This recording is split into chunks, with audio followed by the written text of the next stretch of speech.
Class हुआ आज का, और अगर आप लोग कंटिन्यू करेंगे तो क्लास इससे भी बेहतरीन होने वाला है।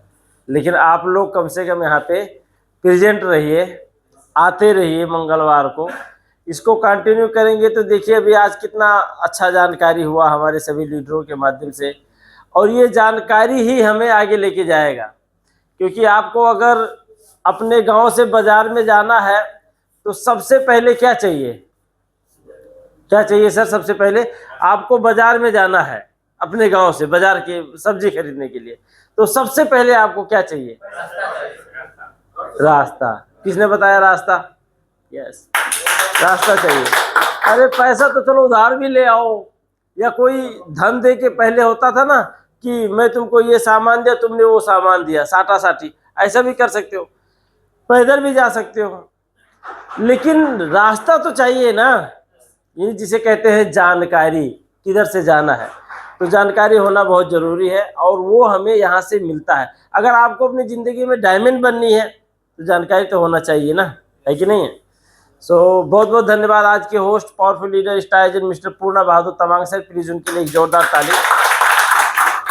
और मेरा नाम मोतीलाल मिश्रा है, नेपाल के वस्तु से। डीएक्शन में मुझे ज्वाइन कराने वाले मेरे स्पॉन्सर मिस्टर देव कुमार गिरे, मेरे अपलाइन मिस्टर अशोक कुमार गिरे, और इस कंपनी के फाउंडर दातो डॉक्टर लिमसोजिन, प्लीज इन सभी के लिए। अभी हमने हमारे educative star diamond mister Ajay Kumar Sharma sir के माध्यम से हमने बहुत कुछ सीखा है। उसके बाद में educative star diamond mister Mohan Yadav sir से भी हमने बहुत कुछ सीखा है।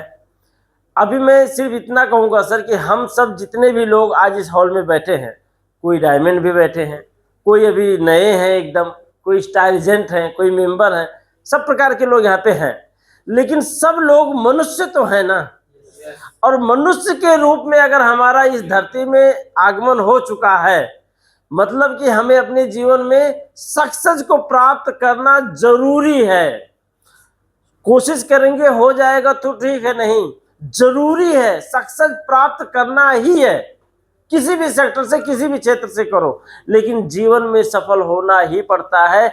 यह मनुष्य की एक कैटेगरी है जो ऊपर वाले ने आपको भेज दिया है। जैसे आपका शादी हो गया तो शादी में आपको सक्सेसफुल कब कहा जाएगा? जब आपका शादी के बाद में कोई औलाद हो रहा है, तब आपको कहेगा यस, शादी में आप सक्सेसफुल हो गए, आप, है नहीं? अब सक्सेसफुल बच्चे हो गए, सक्सेसफुल तो हो गए, उसके बाद का जो सक्सेसफुल, बच्चों को अच्छा संस्कार देना, अच्छा कल्चर देना, उनको भविष्य के बारे में एक अच्छा मार्गदर्शक का काम करना, ये पिता का ही काम तो है नहीं? अपने परिवार को अच्छा खासा तरह से जिंदगी दे पाना, ये एक अभिभावक का काम है। अगर आप वो कर देते हो, मतलब आप उस सेक्टर में सफल हो। अब उसके बावजूद भी वो सब कुछ देने के लिए आपको बाहरी सेक्टर में भी सफल होना पड़ेगा, है कि नहीं है? अभी आप देखिए, जितने भी लोग विदेश में हो या नेपाल में हो, अक्सर नवयुवक लोग, जैसे हमारे सर, अब ये नौजवान है, उनको पता ही नहीं क्या बोला जा रहा है, मोबाइल में बिजी है और काफी देर से बिजी है।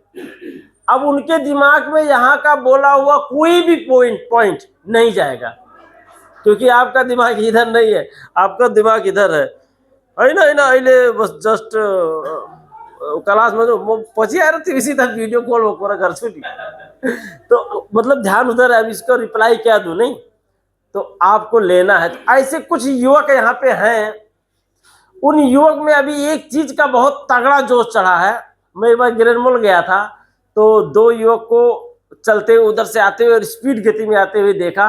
उन दोनों युवकों का, मुझे लगता है शायद नेपाल के रहे होंगे, मधेश एरिया की तरफ, उनमें दोनों का जो कपड़ा था लगभग सेम था, वही स्पोर्ट वाला शूज और जींस का पैंट, और मतलब एक अलग प्रकार का उनका कपड़ा ही था। मैं ऐसा कपड़ा मेरे बेटे को देख लूं तो पहले तो एक दो लगा दूंगा खींच के, ये कौन सा कपड़ा है? ऐसा कुछ कपड़ा पहन के, मतलब उनको देखने के बाद, उनका कपड़ा देखने के बाद, उनका चलने के बाद ऐसा लग रहा था कि जैसे इनका सैलरी का एक भी पैसा नेपाल नहीं जाता होगा। इस तरह से मुझे लगा, मेरा मन कहा, मैं कंफर्म नहीं जानता हूँ, लेकिन ऐसा मुझे लगा कि इनका सैलरी का पैसा पूरा का पूरा कतर में ही समाप्त हो जाता है। मैं आपको एक कहानी सुनाऊंगा, इसके बाद क्योंकि ज़्यादा समय नहीं है इसलिए आप लोग काफ़ी देर से बैठे हैं। एक राज्य ऐसा था, शायद आपने पहले भी सुनी हो, उस राज्य में, क्योंकि हर राज्य का कानून है भाई, कतर का अलग कानून है, नेपाल का अलग कानून है, इंडिया का अलग कानून है, सबका अपना अपना कानून है। ऐसे उस राज्य का एक ऐसा कानून था कि कोई भी राजा अगर उस राज्य में है तो उसको 5 साल बाद वहां के जो आर्मी है, मिलिट्री है, मार देगा। अब 5 साल तक वो राज्य करेगा, 5 साल बाद वो मर जाएगा, वहां के आर्मी चीफ उसको मार देंगे, 5 साल बाद दूसरा कोई राजा आएगा, फिर वो भी 5 साल राज्य करेगा, फिर उसको भी 5 साल बाद मार देगा, फिर कोई तीसरा आएगा। अब जो तीसरा आएगा उसको क्या करेंगे कि जो पहले वाले राजा को मार दिए हैं उसको लेके जाएंगे नदी उस पार, जंगल होता है, उस जंगल में फेंकने के लिए, है नहीं? तो मतलब मार के नहीं फेंकना, उसको जिंदा ही उस जंगल में छोड़ आना। और उस जंगल में खूंखार खूंखार जानवर होते हैं, बाघ, भालू, बड़े बड़े अजगर, सांप जो एक ही साथ लील ले ऐसी सब है, तो वहां पे ले जाके छोड़ आना। और वो लोग जानवर जो है उसको वहीं पे खत्म कर देंगे, मार देंगे। तो उधर से जब लौटेंगे तो जो रास्ते में मिलेगा उसको पकड़ के लाके राजा बना देंगे। और अगर स्वयं कोई राजा बनना चाहे तो भाई उसको ही बना देंगे। लोग स्वयं कोई नहीं बनना चाहेगा तो उधर से रिटर्न होते ही जो भी पहला इंसान मिलेगा उसको राजा बना देंगे। इसी तरह से एक राजा का कार्यकाल खत्म हो गया 5 साल का। उसको पकड़ के आर्मी लोग लेके जा रहे थे जंगल में नदी उस पार छोड़ने के लिए। जब उसको छोड़ के, मतलब वो समझो जो उस जंगल में गया वो खत्म, बचने का कोई चांस नहीं। एक ऐसा इस प्रकार का जंगल, खूंखार खूंखार जानवरों से रिटर्न आने का कोई चांस नहीं, क्योंकि आर्मी तब तक आप खत्म नहीं हो जाते, वहां गश्त करती है। अब उधर से जब आर्मी लोग आ रहे थे तो यही उनका सब था, भाई जो भी पहले मिलेगा पकड़ के लाके राजा बनाना। बस इतने में मिलेगा एक पंडित बाबा, और अपना संत भेष में और अपना राम राम भजते हुए जा रहे थे, इतने में वही मिल गए।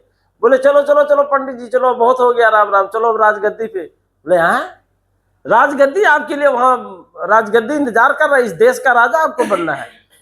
तो भाई कोई भी खुश हो जाएगा यार, यहाँ मारा मार चल रहा है, अभी देख लो हर जगह पे है राजगद्दी के लिए, है नहीं है? कहीं भी नहीं, नेपाल में देखो, इंडिया में देखो, पूरा है ना। और कोई ऑटोमेटिक बोला राजगद्दी, भाई आर्मी है और आर्मी लोग बोल रहे चलो राजा बनो। बोले कि हाँ, पहले तो बोले कि अब ये सब क्या, मैं पंडित ब्राह्मण आदमी ये सब। बोले नहीं नहीं नहीं, हमारा शर्त है, अब जो हमें आप पहली बार मिले हो, फर्स्ट टाइम मिले हो, अब आपको जाना है, आपको राजगद्दी संभालना ही पड़ेगा। तो भाई स्वीकार तो हो गया, लेकिन 2 शर्त है। एक शर्त है, मतलब बताया गया, तो उसमें जो शर्त बताई गई उनको कि आपको 5 साल बाद, क्योंकि इससे पहले जो यहाँ का राजा था उसको अभी अभी हम इस जंगल में छोड़ के आए हैं, और वो जंगल ऐसा था जो पूरे उस राज्य में मशहूर था, वहां कोई दूर दूर तक नहीं जाता था। जैसे द्वापर में यमुना नदी में जब कालिया नाग अपना बिख छोड़ दिया था, तो वहां के आसपास सभी लोगों ने अपने अपने बच्चों को और सभी लोगों को जानकारी दिया था कि वहां पे मत जाना, नहीं तो कालिया नाग का बिख है, पूरे पानी में जहर फैल गया है। वहां जाते ही उसके नदी के आसपास, यमुना नदी के आसपास जो पेड़ था, हरा भरा पेड़, वो पेड़ भी सूख गया था, इतना जहर था उसके अंदर। तो सब जगह मालूम था ना। इसी तरह से वो जंगल के बारे में सबको मालूम था, वो कोई किसी को नहीं जाने देता, अपने बच्चों को नहीं जाने देते, भेड़ बकरियों को भी नहीं जाने देते। अभी यहाँ पे छोड़ के आए हैं क्योंकि उसने पूरा अपना 5 साल पूरा कर लिया था। हमारे राज्य का नियम है, आपको 5 साल तक पूरा राजा बनना है, जिस तरह से जिंदगी जीना है जी लो, 5 साल बाद आपको भी इधर ला के वापस छोड़ देंगे इसी जंगल में। तो अभी तक तो रेडी थे कि हाँ ठीक है कोई बात नहीं भाई, जब कह रहे हो। अब कह रहे नहीं नहीं नहीं नहीं, अब वो पूरा बैठ गए ठेवनी तूर के, हाथ जोड़ लिए, बोले अरे सरकार में मैं बावन आदमी, पंडित आदमी, जैसे तैसे अपना जीता खाता हूँ, ये सब मेरे से नहीं होगा, मैं नहीं चला पाऊंगा। बहुत बिनती मादरों किया, लेकिन नियम तो नियम, अब आर्मी से बड़े तो नहीं हो। बोले नहीं बनना पड़ेगा, देख लो। अब जैसे तैसे स्वीकार कर लिए और चले गए। अब ये इस तरह से उनका कई 100 साल से चल रहा था। 5 साल राजा बना, 5 साल बाद वहां पे छोड़ आए, 5 साल बाद राजा बना, 5 साल बाद वहां छोड़िए, कई 100 साल से चल रहा था। ये नियम था, परंपरा था उनका। अब वो चले गए। जब गए, जब उस पंडित जी को राजा बनाया गया, जब राजगद्दी सिंहासन दिया, मुकुट उकुट धारण किया, जब पूर्ण रूप से सत्ता अपने हाथ में लिया, तब बोला भैया एक बात बताओ, मतलब अब तो राजा हो गया इस देश का, मतलब अब मेरा ही ऑर्डर चलेगा ना? बोले हाँ जी सरकार, अब तो आप सरकार हो 5 साल तक, अब तो बस अब आप ही का राज्य है। तो बोला ठीक है, तो जब मेरा ही राज्य है तो सबसे पहला काम ये है, जाके उस जंगल को खत्म करो, पूरे जंगल को। पूरे जंगल को खत्म करो, एक भी पेड़ पौधे नहीं होने चाहिए, कोई जानवर नहीं होना चाहिए। पहले जाके जितने जानवर सबको आर्मी भेजो और बम गोला पिस्तौल से भेजो, खत्म करो सभी जानवरों को।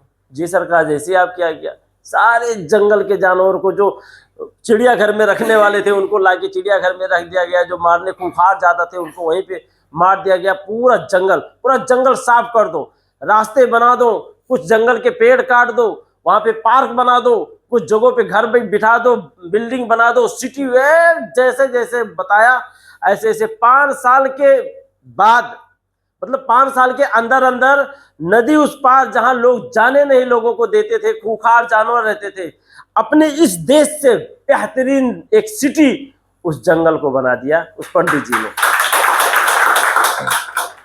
तो ऐसा कैसे हुआ?